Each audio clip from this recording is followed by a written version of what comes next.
और अपनी आत्मा में असंख्य कर्म की गांठ है। असंख्य भी मैं कम बोल रहा हूं, अनंत अनंत गांठें पड़ी है, अनंत अनंत। एक कैंसर की गांठ 80 किलो का शरीर को बर्बाद कर सकती है, तो अनंत अनंत कर्म की गांठ मेरी आत्मा में भरकर पड़ी है। वो कर्म की गांठ अपनी आत्मा को क्या नहीं कर सकती।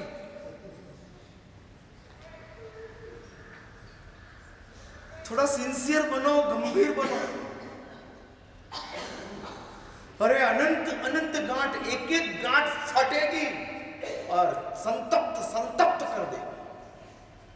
जब तक गांठ नहीं फटी है तब तक हम राजा है, वी आर ऑल किंग। लेकिन जब फट जाएगी, गांठ फटेगी और फटने के साथ बर्बाद कर देगी, परेशान कर देगी। मेरी बात सुनते हो ना आप? हाँ, मैंने कैसे सुनते हो? हाँ? नहीं, मुझे लगता है कि आप दिल से नहीं सुन रहे हो, इसलिए तो आप शांति रखे।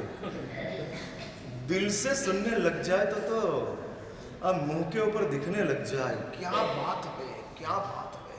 महाराजा श्रेणिक को परमात्मा महावीर ने कहा, हाँ, महाराजा श्रेणिक को परमात्मा महावीर ने कहा। श्रेणिक ने एक दिन प्रभु को पूछा, प्रभु मरकर मैं कहां जाऊंगा?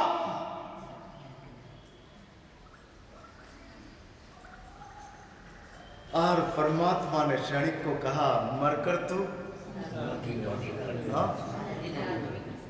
नरक में जाएगा। और उसके साथ श्रेणिक संतप्त परेशान बन गए। और ये परेशान बनने के साथ श्रेणिक परमात्मा का पैर पकड़ लेता है। कुछ भी करो प्रभु, कुछ भी करो, नरक में नहीं जाना। हाँ, परमात्मा का पैर पकड़ लेता है, रोता है, चिल्लाता है, रास्ता दिखाओ, रास्ता दिखाओ, मुझे नरक में नहीं जाना। और श्रेणिक परमात्मा के पीछे पड़ गए और पूछ रहा है, कैसे इस नरक को में से छूटना कैसे? वैसा कोई मुझे पूछने के लिए आते नहीं है, तुम्हारा सब ये कर्मों की गांठ में से मुक्त कैसे होना।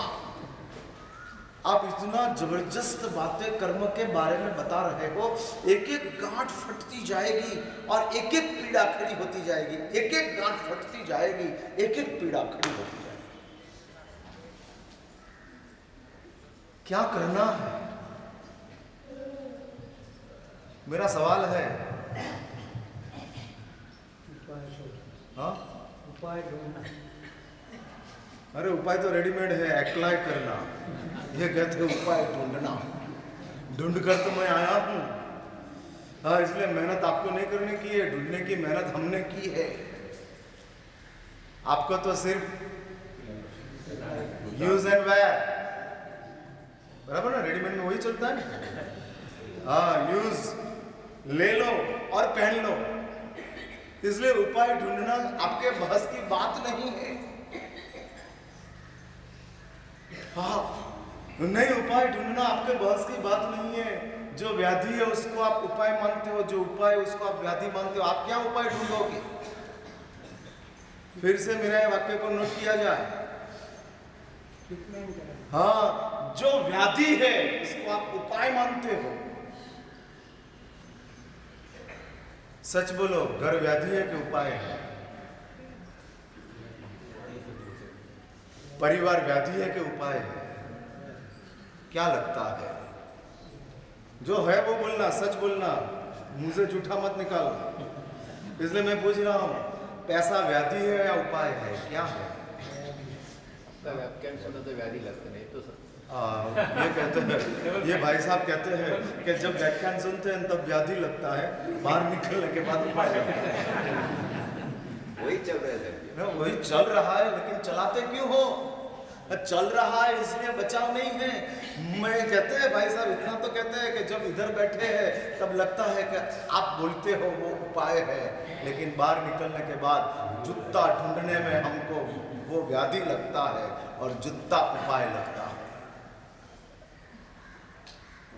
हाँ उपाय, इसलिए मैं कहता हूं जिसको आप उपाय मानते हो उसको शास्त्र व्याधि कहते हो, और जिसको आप व्याधि मानते हो उसको शास्त्र उपाय कहते हैं। कुछ लाइट होती है दिमाग में? हाँ, जिसको आप व्याधि कहते हो उसको शास्त्र में कहते हैं कि उपाय है बचने का, ये तेरे लिए मार्ग है और ये उपाय के साथ तू चल। नो डाउट तकलीफ होगी, क्योंकि जिसको आप व्याधि मानते हो उसको हम उपाय मानते हैं। हाँ, आप त्याग को व्याधि मानते हो, हम त्याग को उपाय मानते हैं।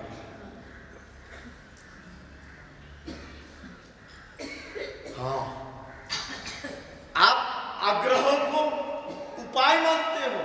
महाराज साहब मैंने तय कर लिया है, अब कुछ नहीं।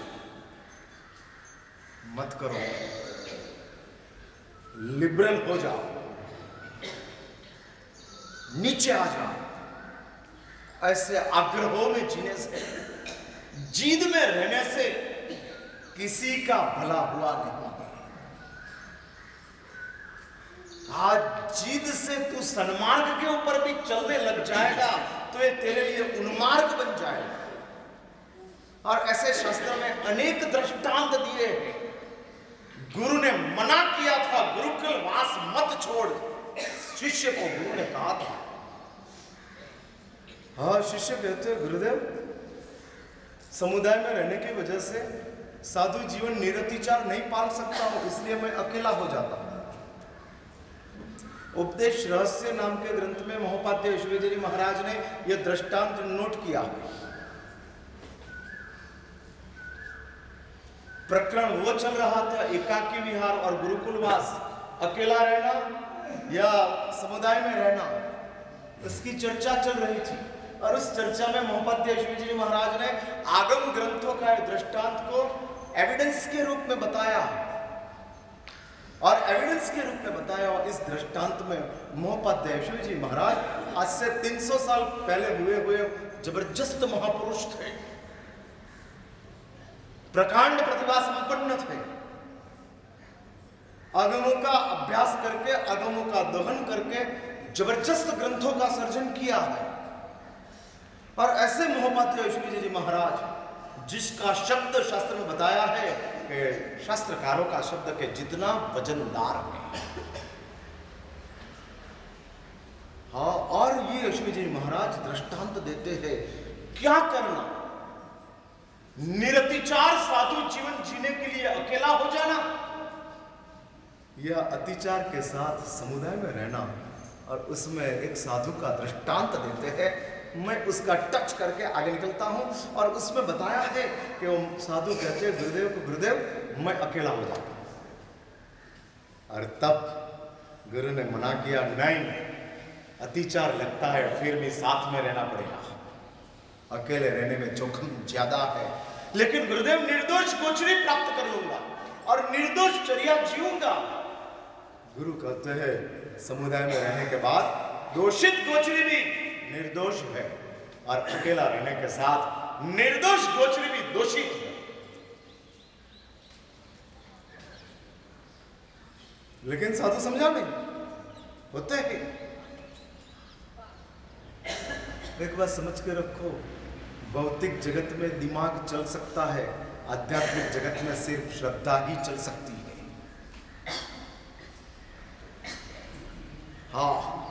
हाँ, भौतिक जगत में बुद्धि से निर्णय करते जाओ, आध्यात्मिक जगत में श्रद्धा से स्वीकार करते जाओ।